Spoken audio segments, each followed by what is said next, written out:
আজকে আমরা পাল্টা হুমকি দিয়ে বলতে চাই, যদি আপনারা মনে করেন আপনাদের এই অস্ত্র শ্রমিকদের দমন করার কাজে ব্যবহার হবে, তাহলে শ্রমিকরা এই অস্ত্র বানায়, এই অস্ত্র শ্রমিকদের হাতে নাই, কিন্তু আদর্শের অস্ত্র আছে আর শ্রমিকের রক্ত আছে। রেড অ্যালার্টের পরিবর্তে রেড ব্লাড গতকাল ছড়িয়েছেন। কত রক্ত আপনারা নিতে পারেন, কত মানুষের জীবন নিতে পারেন, সেটি আমরা দেখবো। না খেয়ে মরবো না, প্রয়োজনে দিল্লির মোকাবেলা করে মরবো, তবে আমরা দাবি আদায় করে ছাড়বো। আজকে এই ঘোষণা দিচ্ছি, পাওনা আদায় না করে, দাবি আদায় না করে করে ঢুকছি না।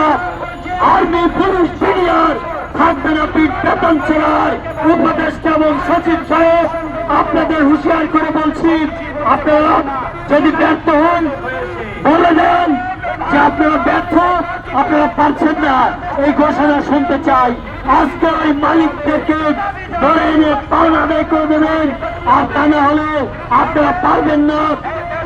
অপরাধতা স্বীকার করে ঘোষণা দেন, আমরা তখন ব্যবস্থা নেব। লড়াই যেভাবে করতে হয় সেভাবে করব। দুনিয়ার মজদুর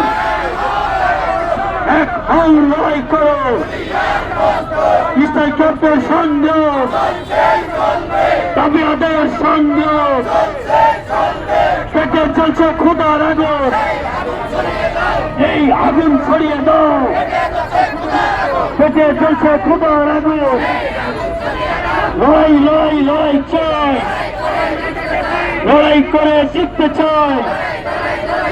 পেটের মধ্যে ক্ষুধার জল, বুক পেতেছি গুলি কর, পেটের মধ্যে ক্ষুধার জল। দুনিয়ার মজদুর এক হও, লড়াই করো,